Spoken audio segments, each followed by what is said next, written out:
In the early 2000s, as reality TV was still carving its niche in the entertainment landscape, Sean Combs, then known as Puff Daddy, made a bold move that would forever change the music industry's relationship with television. His creation, Making the Band, burst onto screens with a promise of showcasing the intricate process of forming a supergroup. Viewers were captivated by the show's behind-the-scenes look at the trials and tribulations faced by aspiring artists under Diddy's tutelage. From outrageous challenges to unconventional training methods, Making the Band was a spectacle that left an indelible mark on pop culture. But as time passed and the world evolved, so did the narrative surrounding Making the Band and its enigmatic creator. Recently, headlines have been ablaze with a bombshell lawsuit filed by singer and former Flame Cassie against Diddy. The lawsuit paints a harrowing picture of manipulation, grooming, and alleged abuse endured by Cassie throughout her 13-year relationship with the music mogul. The details are so distressing that the filed paperwork came with a trigger warning, sparking a wave of solidarity and support from fellow artists and former associates of Diddy. In the wake of these revelations, questions linger and voices demand to be heard. Today, we delve into the heart of the matter as Kanye West takes a stand, confronting Diddy for the alleged abuse of young artists. Former Bad Boy rapper Mark Curry, who wrote a book in 2009 exposing Sean Diddy Combs, recently shared some memories from his time at Bad Boy on the YouTube channel Art of Dialogue. In his book, Curry accused Combs of being a shady businessman, but it didn't get much attention back then.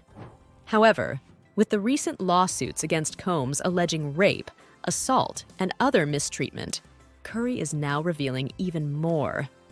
In clips posted on YouTube, Curry claims that Combs once broke his ex-girlfriend Kim Porter's nose during a fight on a yacht. He also said that Combs hit a producer with a chair after hearing them talk with Porter on a phone line he allegedly tapped. Curry also mentioned seeing Combs spike women's drinks in the club, which is shocking because he admits to continuing to party with him even after witnessing it.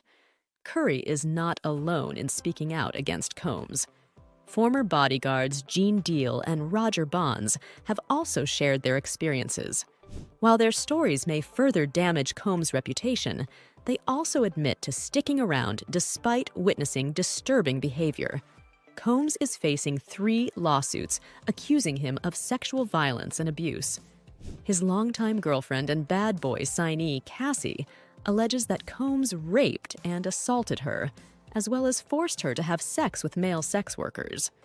Another woman, referred to as Jane Doe in the lawsuit, claims that Combs drugged her, raped her, and filmed the assault, then showed the tape to friends. Yet another suit alleges that Combs and R&B artist Aaron Hall took turns raping a woman and her friend in the 90s, and that Combs later attacked her at her home. Dickerson Neal's lawyers say she decided to speak up after hearing similar stories from another woman named Ventura. Ventura said Combs did bad things to her for about 10 years. Combs denied it, but they ended up settling things out of court. Now, there's another woman who's suing but wants to stay anonymous. She says Combs and another musician named Aaron Hall raped her and her friend in 1990 or 1991. They were invited to Hall's place after a music event. She says Combs forced her to have sex, and then Hall came in and did the same thing. Her friend also says she was forced to have sex with Combs and Hall. Combs and his team say these claims are all lies and just about getting money. But these stories are making people think about the music industry and how things need to change. Cassie's lawsuit targeted Combs and his various businesses, including Bad Boy Records, Bad Boy Entertainment, Epic Records, and Combs Enterprises. Remarkably, a settlement was reached within just 24 hours. Despite this, Diddy's lawyer made it clear that the settlement didn't mean Combs admitted to any wrongdoing, emphasizing his denial of the claims. In the aftermath, Diddy temporarily stepped down as chairman of his entertainment platform Revolt, leaving many to speculate when or if he'll be able to resume his position. Additionally, Even if he resolves his ongoing lawsuit with liquor company Diageo, the serious accusations leveled against him make it unlikely for him to continue as an alcohol pitchman. Diddy's past actions are now coming back to haunt him, with his empire showing signs of crumbling. The allegations have prompted those close to him to speak out, akin to the unraveling of a once mighty ruler's regime. Criticism of Combs isn't new. Former bad boy artist Mace publicly criticized his business practices in 2019, alleging that Combs knowingly mistreated artists who helped build his iconic label. There have also been allegations regarding Combs' character outside the boardroom.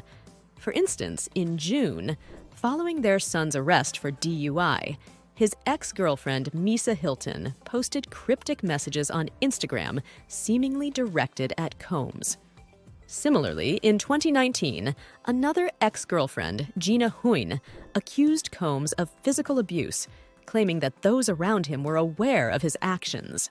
These claims come at a critical time, as the recent lawsuits were filed just before the expiration of the New York State Survivors Act, which temporarily lifted the state's statute of limitations on civil suits involving sexual misconduct.